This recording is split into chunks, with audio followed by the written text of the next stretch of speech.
शिवाय ओम नमः शिवाय ओम नमः शिवाय ओम लौ सबै भक्तजनहरूले भन्नु पर्यो है ओम भालेश्वराय नमः ओम भालेश्वराय नमः ओम भालेश्वराय नमः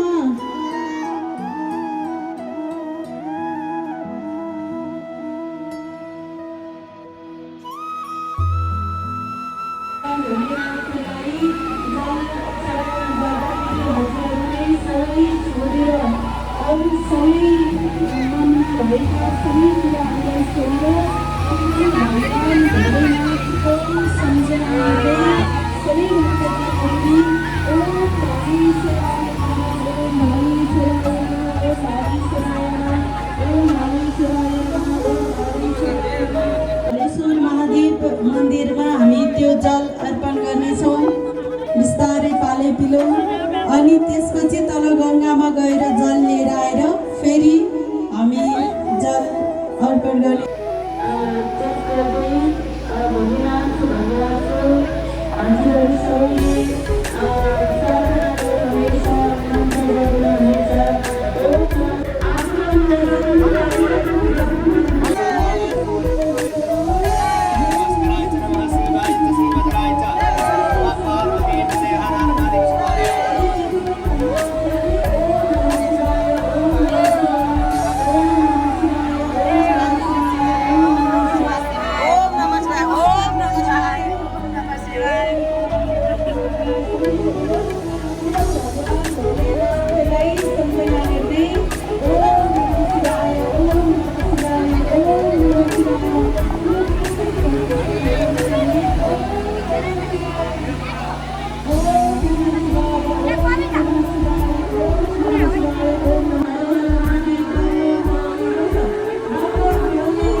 हनुमानजी महाराज भएको ठाउँमा गएर यहाँ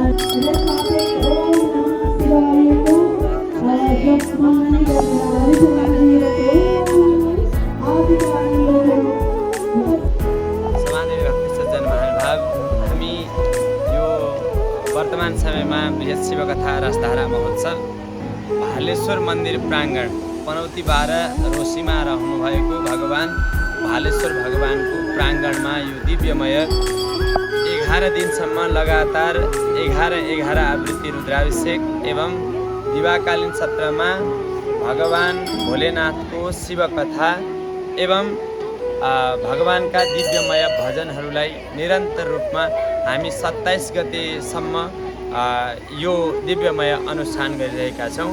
म आचार्य राघव मौद्गल्य जसले यो सम्पूर्ण यज्ञका लागि कतिपय नियमहरूदेखि लिएर सबै विधि विधान आदिको सम्पूर्णको संयोजन गर्छु भने हाम्रो श्रद्धेय पुराणवाचिका सुनिता देवीज्यू जसले यो सम्पूर्ण कार्यलाई यसको निरीक्षणदेखि लिएर कार्यक्रमकै संयोजन गर्नुहुन्छ, यो सम्पूर्ण अनुष्ठानको संयोजकको रूपमा योक्षिन्छ। हामीले यो 11 दिनसम्म निरन्तर रूपमा चल्ने बृहत शिवकथा रसधारा महोत्सवलाई यहाँ आजको दिन शनिबारको अवसरमा हाम्रा भक्तजनहरूलाई, हाम्रा आमाहरूलाई, बुवाहरूलाई भगवान भालेश्वरमा दिव्यमय जल अर्पण गर्ने 111 कम्तीमा पनि 111 जनाले नै जल अर्पण गर्ने गङ्गाबाट यो त्रिवेणीबाट यो सङ्गमबाट जल ल्याएर भगवान भालेश्वरलाई अर्पण गर्ने यो दिव्यमय कार्य आज शनिबारको दिन रहेको छ।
सर्वेषां त्वमेव जगतः पिता यथनं देवस्य तमेव राज नमोस्तुते।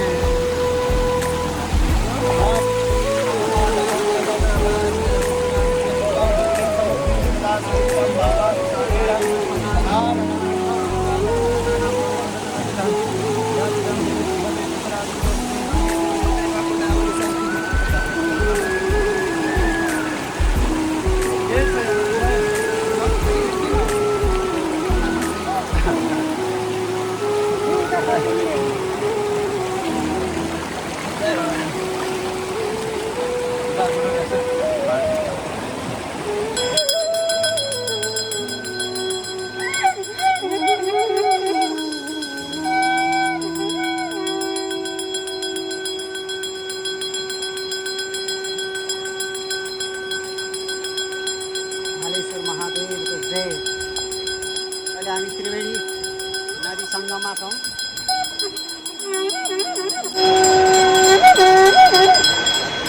गङ्गा महारानीको वैदिक सत्य सनातन धर्मको ईश्वर महादेवको हालेश्वर महादेवको वैदिक सत्य सनातन धर्मको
एकदम राम्रो भयो। मैले एकदम हजुर महादेवको मन्दिरमा आएर धेरै वर्षपछि यस्तो कार्य गरेँ, फल होइन पनि पुरा गरेँ। भगवान् हजुर महादेवले हामी सबै रक्षा गरून्। जय हो।